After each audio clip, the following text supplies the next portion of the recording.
Hi guys! Hi mga ka-reels! Ito ang aming ulam for today! Tada! Except doon sa isda, wala kaming niluto dyan sa mga ulam na yan.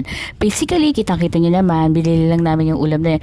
Alam niyo yung isang ulam namin yan, yung barbecue na yan, yung barbecue namin is, doon yan sa bagong binibilan namin. Yan, favorite kasi namin siya, kaya almost every other day ata, or parang mga 3 times a week namin siya naging ulam ngayon. Ang sarap tulugan niya. Ewan ko ano sauce yung ginamit nung may-ari. Ang sarap. Tapos, ito lang yung niluto namin, tong fish na to, kasi ito yung for my dad eh.